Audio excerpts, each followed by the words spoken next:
साल है 1946। हम देखते एक कपल अपनी फैमिली के साथ एक सुनसान आइलैंड में घर खरीदता है और वहाँ पे शिफ्ट हो जाता है। एक दिन रात को वो फैमिली सो रहा था और उनके घर के पानी के टैंक में से कुछ आवाज आ रहा था। तो वो आदमी वहाँ पे चेक करने जाता है। फिर वो पानी के टैंक के नीचे चेक करता है लेकिन उसे कुछ भी नहीं मिलता। जब वो पानी के टैंक से वापस आने जा रहा था तब कुछ चीज उसे खींच के अंदर ले लेता है। उसके बाद से उस आदमी का कोई पता नहीं चला। फिर बहुत साल बाद का समय दिखाया जाता है। बेन अपने वाइफ और अपने बच्चे के साथ एक दुकान संभालता है जहाँ पे वो तरह तरह के जानवर को बेचता है। बेन के मॉम का कुछ दिन पहले डेथ हो चुका है। एक दिन जब बेन अपनी दुकान बंद कर रहा था तब उससे मिलने एक वकील आता है। वो कहता है मैं तुम्हारे मॉम के बारे में बात करने आया हूँ। मैं तुम्हारे मॉम का कुछ सीक्रेट्स तुम्हें बताने आया हूँ। शायद वो तुम्हें ये सब नहीं बताया हुआ होगा। वो कहता है कि समुद्र के पास सुनसान आइलैंड में एक घर है जिस घर के ओनर तुम हो। अब तुम डिसाइड करो इस घर में तुम्हें रहना है, ये घर तुम्हें बेचना है। फिर वो वकील बेन को एक चाबी भी देता है। फिर वो वकील कहता है तुम्हारी एक बड़ी बहन भी थी। उस घर में तुम्हारे डैड और तुम्हारी बड़ी बहन कहीं पे गायब हो गए थे। लेकिन बेन कहता है मेरे डैड तो एक्सीडेंट में मारे गए थे। लेकिन वो वकील कहते हैं तुम्हारे मॉम तुमसे झूठ बोलता।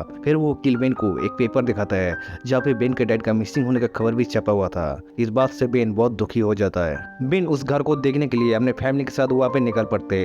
घर पहुंचने के थोड़ा पहले रास्ते में पेड़ गिरा हुआ था तो बेन अपने गाड़ी को वही पार्क करके अपने फैमिली के साथ पैदल उस घर की तरफ चलने लगते। वहाँ पे पहुंच के देखते वो घर पूरा जंगल में ढका हुआ है और बेन को पता चलता है कि सालों तक इस घर में कोई भी नहीं आया। बेन इस घर के दरवाजे को किसी तरह खोल के अंदर जाते हैं तो सभी चौंक जाते हैं क्योंकि ये घर बहुत ही बड़ा है। बेन को वहाँ पे अपने मॉम की पुराने फोटो भी मिलता है। अब बेन को पता चल गया है कि वो वकील जो भी बोल रहा था वो सच बोल रहा था। बेन की वाइफ घर के पीछे के दरवाजे को खोल के जब बाहर आती है तो उसे बहुत ही खूबसूरत नजारा दिखती है। वहाँ पे उसे बेन भी ज्वाइन करता है। उन लोगों को नीचे एक हैंडल जैसा कुछ दिखता है तो बेन बताता है पुराने जमाने में लोग इस टैंक की मदद से बारिश के पानी को सेव करते थे और बाद में इसके यूज करते थे।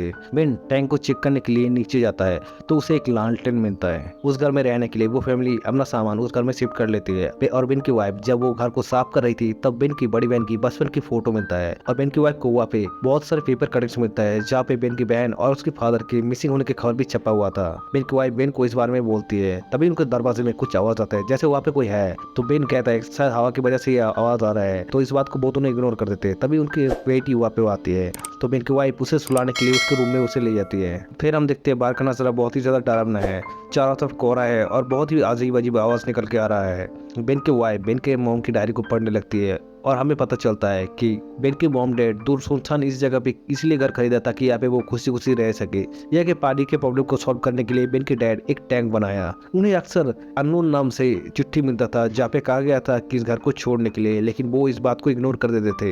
एक दिन रात को बेन के डैड पानी के टैंक को चेक करने के लिए टैंक के अंदर गया और कभी वापस नहीं आया। बहुत दिन बाद बेन के बहन भी गायब हो गया था तो बेन के मॉम को पता चल गया था इस जगह पे कुछ ना कुछ तो गड़बड़ है। तो वो ये जगह छोड़ के चली गई थी। इस बात को सुन के बेन को बहुत ही दुख पहुंचता है और वो सोचने लग जाता है आखिर क्या हुआ उनके डैड और उनके बहन का। बेन सोचने लग जाता है आखिर उसके मॉम उसे ये सब क्यों नहीं बताया। फिर हम देखते हैं दूसरी तरफ बेन की बेटी सो रही थी तो उसे महसूस होता है कि छत के ऊपर कुछ चल रहा है।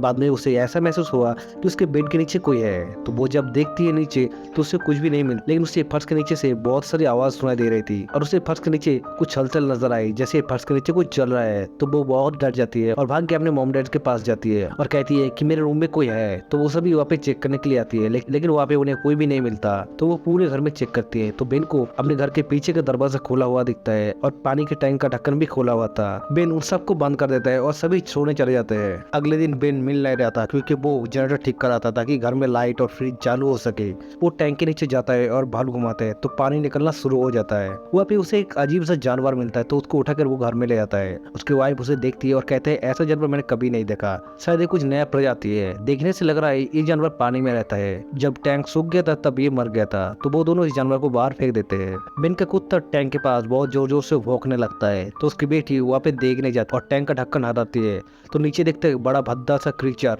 पानी में तैर रहा है।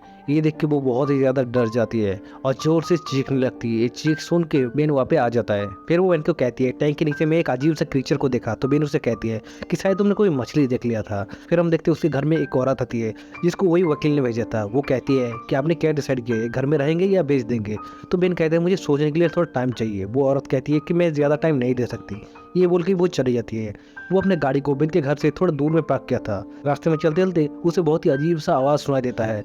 वो जब गाड़ी में बैठती है और गाड़ी स्टार्ट करती है, गाड़ी स्टार्ट नहीं होती, तो वो बाहर निकल के गाड़ी को चेक करने लगती है। तभी जंगल से कुछ चीज़ आके उसे घसीटते हुए जंगल के अंदर ले जाती है। वो बहुत चीख रही थी।